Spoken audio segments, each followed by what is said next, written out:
vender por um valor mais elevado, o Fluminense está tomando um banho nessas vendas para a Europa. Só o valor do Vinícius Júnior e do Paquetá, por exemplo, ele é maior, aliás, bem maior, do que as vendas que o Fluminense fez do Kennedy, do Birubiru, do Gerson, do Wendel, do Marlon, do Ailton, do Ayrton Lucas, do João Pedro, do Douglas Augusto, do Léo, do Pedro, do Ibanhes, do Evanilson, do Jonatas, do Espadatio, do Rezende, do Wellington Ney, do Wallace. Olha só, quantas aqui de quem eu falei? Quantas de quem eu falei?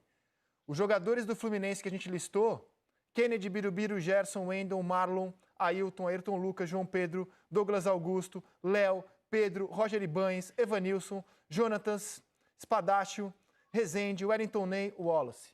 18 jogadores do Fluminense, na balança, não conseguem dar o equivalente a Vinícius Júnior e Paquetá.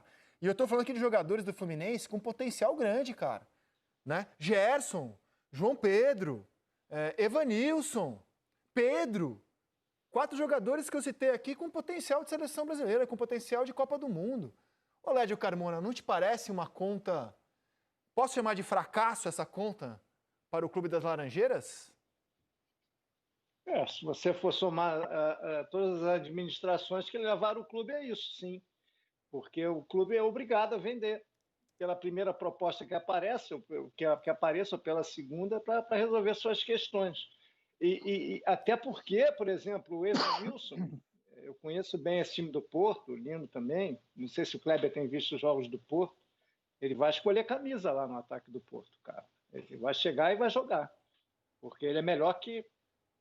Tem o Corona do México, é mais um meio avançado, não é bem um atacante, o resto ele é melhor que todos os atacantes do Porto, Marega, Tiquinho, Zé Luiz.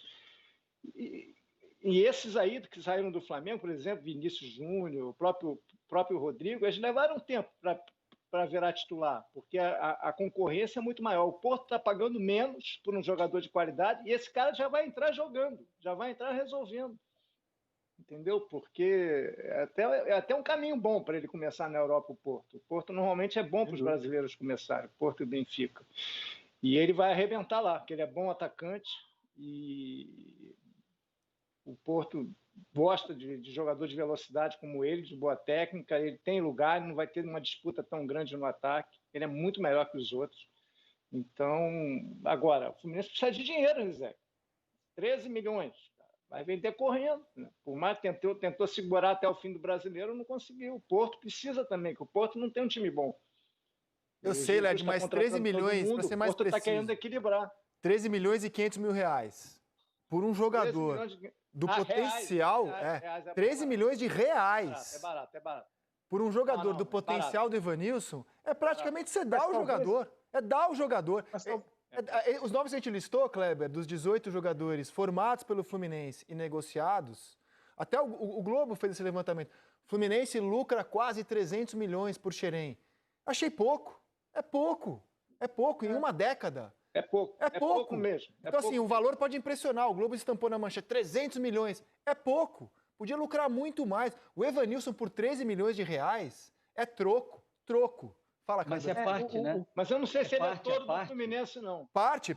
Tem essa também, 10, 20%. O Fluminense é refém nessa negociação. O Fluminense não pode ser culpado por valores, porque o Fluminense não tem autonomia para decidir o futuro do jogador. Ele está muito mais na mão de outros. Foi uma oportunidade. É isso aí. Não pode. Foi uma oportunidade. Ter o jogador por esse período foi uma oportunidade. Ô, Lino, eu discordo, é totalmente culpa do Fluminense. O Fluminense, ele tem um percentual pequeno em cima do Evanilson, é por isso que ele está ganhando 13 milhões. Deixou isso acontecer, né? Porque ele deixou o Evanilson estrear no time profissional com 6 meses de contrato. Aí você não consegue segurar ninguém.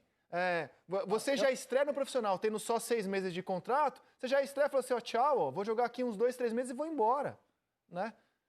É uma coisa muito mais ampla, né, do que quanto lucrou ou quanto poderia ter lucrado. Porque o quanto poderia ter lucrado faz parte de uma possibilidade. O quanto lucrou é número frio. Eu entendo essa necessidade dos times brasileiros de colocar venda de jogadores como ativo, como fundamental para fechar, e nem sempre consegue fechar no azul, o bom e velho balanço do fim do ano. Mas só isso, eu acho que você começa também a patinar, porque não é reconhecido o bom terreno de Xerém para nascer bons jogadores, né? Porque não é à toa que vocês listou um número grande de jogadores. Agora, na comparação que é feita ali com os negociados pelo Flamengo, me parece que acontece o seguinte: alguns jogadores, eles têm, por N razões, inclusive por questões de quem empresaria, de marketing, de como eles são tratados desde pequenininho, eles já são considerados pequenas estrelas desde criança. E quando ele entra no time, ele entra badalado. E quando você entra num time que está rendendo um pouco mais, que tem uma vitrine, que tem conseguido resultados, acontece o que aconteceu com o Vinícius Júnior, acontece o que aconteceu com o Paquetá. O Paquetá ainda não conseguiu ser no Milan. Eu achei que o Paquetá ia ser titular da seleção brasileira.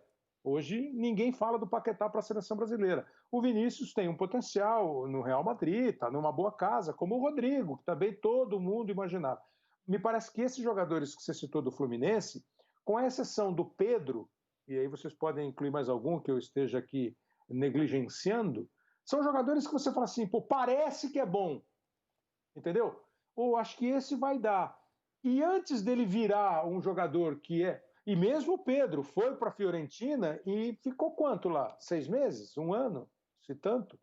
Então fica muito rápido, que é uma questão mesmo de administração de carreira do cara, da necessidade do clube, do que ele encontra lá fora. Não é fácil chegar lá fora, botar a camisa e sair jogando.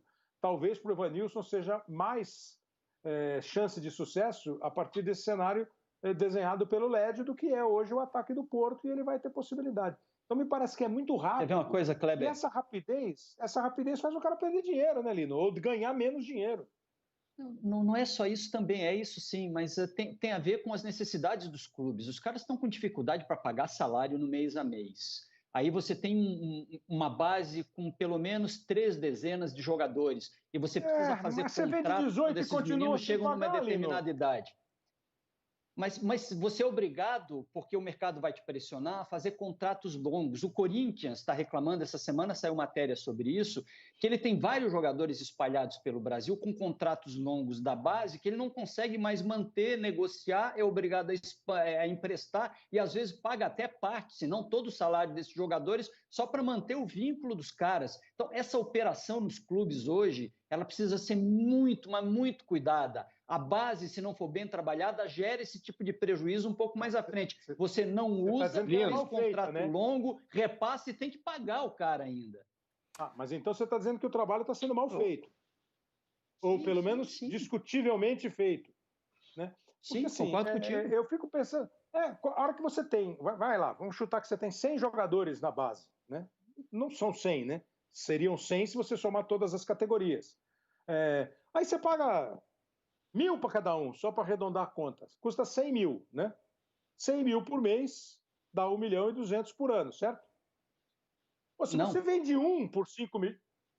Não? Não, Kleber, com 16 anos você é obrigado a fazer contrato grande com quase todos eles, ou aqueles que de alguma forma aparentam ter alguma coisa. Você aumenta salário, aumenta a rescisão, você fica refém daquilo ali. Não é fácil, não. Ô, Lino. Não, eu sei. Não, claro que não é fácil, Lino. O que eu estou querendo dizer é fazer uma conta simples. O que eu quero dizer é assim, quando você investe, você tem uma base que te produz lá, se você tem que manter 100 jogadores, quando um dá certo e você consegue negociar, esse cara rende para você o investimento de quase mais 1, 2 anos nessa mesma base. O que eu não consigo entender direito é que você tem, não o Fluminense, mas muitos clubes aqui no Brasil que revelam, vendem e continuam com um problema financeiro. Revelam, vendem, continuam com um problema financeiro. Além de continuar com um problema financeiro, você não cria para o seu torcedor, para o seu time, um elenco que dure um pouco mais do que 1 ano, 6 meses, um time que vá sendo melhorado, que vai ganhando experiência, para que ele obtenha resultados possíveis. Aí eu fico chegando à conclusão que lá atrás, quando foi criticado o falecido Luiz Álvaro, o presidente do Santos, e ele conseguiu segurar o Neymar 2, 3, 4 anos, ele fez bem, pô. Eu também acho que ele fez bem, também acho. Agora, o Evanilson, o Fluminense não tem defesa, cara. Porque o Evanilson estreia em 2018. E assim, é obrigação de quem cuida da base identificar na base quais são os jogadores que têm potencial. É óbvio que tem uma grande chance de erro ali. Mas caramba, Claro. ele estreou em 2018. Aí o Fluminense permitiu que ele ficasse muito tempo sem ninguém blindá-lo. Na verdade, não, Isaac. Oi? Ele só jogou 2 jogos em 2019, sub-20 2018, 2 jogos em 2019, um deles na última rodada do Brasileiro contra o Corinthians, fez 2 gols. Sim. E aí, esse ano, ele jogou 24 jogos pelo principal. Sim. Pelo time principal, fez 11 gols. Sim. É uma boa média. Então, Sim. Agora, ele não jogou em Mas não seleção de base. Ele não jogou em seleção já de não é base. estranho, Led? Com esse número que você está Mas peraí, ó,